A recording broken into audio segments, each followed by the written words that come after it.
আরে ভাই, দ্রুত চেক করেন 2025 সালের আগে এগুলা সবসময় চেক করে রাখবেন, না হয় আইডিটা ফিউজ হয়ে যেতে পারে। আসসালামু আলাইকুম ওয়া রাহমাতুল্লাহি ওয়া বারাকাতুহু। সর্বপ্রথমে সবার দৃষ্টি আকর্ষণ করতেছি, যারা নতুন কাজ করতেছেন তাদের জন্য সতর্কবার্তা। কি কি আপনারা সবসময় চেক করে রাখতে হবে।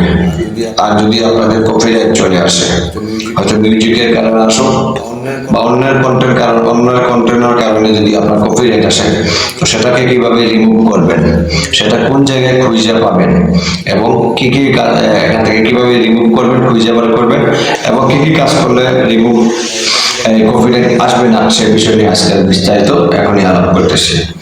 তো আমরা সর্বপ্রথমে ফেসবুকে ক্লিক করব। ফেসবুকে ক্লিক করার পরে এখানে আমরা তীরটা ক্লিক করব।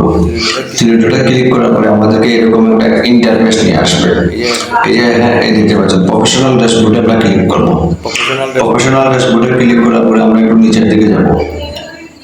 একটু নিচের দিকে যাব। নিচের দিকে যাওয়ার পরে আমাদেরকে এভাবে একটা ইন্টারফেস নিয়ে আসবে। এই যে দেখেন এখানে পেজ রিকমেন্ডেশন, পেজ রিকমেন্ডেশন, এই পেজ রিকমেন্ডেশনও আমরা একবার ক্লিক করব। পেজ রিকমেন্ডেশনে যদি কোনো সমস্যা থাকে তাহলে এখানে ক্রস চিহ্ন আসবে। যেমন এখানে আমি দেখাচ্ছি আপনাদেরকে, এখানে যদি পেজ রিকমেন্ডেশনে কোনো সমস্যা থাকে এখানে একটা ক্রস চিহ্ন আসবে।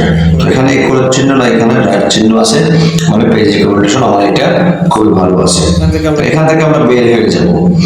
যাই হোক, আমরা পেজ রিকমেন্ডেশন চেক করার পরে আমরা এখান থেকে একটু বের হয়ে যাব। বের হয়ে যাওয়ার পরে একটু নিচে আসবো। নিচে আসার পরে আমাদেরকে এভাবে ইন্টারফেস নিয়ে আসবে। এই যে দেখতে পাচ্ছেন এখানে হেল্প সাপোর্টে আমরা ক্লিক করব। হেল্প সাপোর্টে ক্লিক করার পরে আমাদেরকে এভাবে একটা ইন্টারফেস নিয়ে আসবে।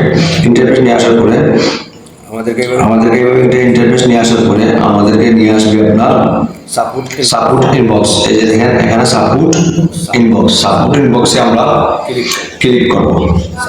সাপোর্ট ইনবক্সে আমরা ক্লিক করব। সাপোর্ট ইনবক্সে ক্লিক করার পরে এখানে এই যে দেখতে পাচ্ছেন রিপোর্ট অ্যালার্ট, এই যে রিপোর্ট অ্যালার্ট, এই দুটো অপশনে আমরা ঢুকবো। এই যে আমি এখানে ঢুকলাম, এই যে গ্রিন কালার, এখানে আমার মানে বোঝাচ্ছে আমার এটা পারফেক্টলি ওকে আছে। তো আমরা এবার নিচেরটা দিকে যাবো, একটু বেঁকে যাবো, নিচেরটা ইউআরএল যাবো।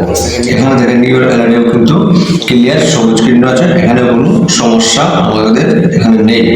তাহলে আমরা একটু নিচে যাব। এই যে দেখতে পাচ্ছেন একটা সমস্যা। তো এটা হচ্ছে আপনার এখান থেকে, যেমন আমি এটাতে ক্লিক করলাম, এই যে এখানে একটা ক্লিক করলাম, এই যে এখানে এখানে থেকে ডিলিট হবে না। ওইটা কিভাবে ডিলিট করবেন, যদি ওইখানে চলে আসে, ওখানে এই যে ডবল ক্লিক করার পরে কিন্তু আমরা ডিলিট করতে পারবো। যেমন এখানে ঢোকার পরে এখানে যদি আমার ইস্যু থাকে, কপিরাইট আসে, এখান থেকে শো করবে, এখান থেকে আমরা ডিলিট করতে পারবো ডবল ক্লিক করে বা ডবল ক্লিক করলে। তো এখানে আমি নিচে যে লিঙ্কটা দেখতে পাচ্ছেন ওইটা এখান থেকে হবে না, ওইটা ক্রম ব্রাউজারে গিয়ে ওইটা ক্রম ব্রাউজার থেকে আমরা ডিলিট করতে হবে। পরবর্তীতে এই বিষয় নিয়ে আমার একটা ভিডিও আসবে, ভালো লাগলে টাইমলাইনে শেয়ার করে রাখবেন।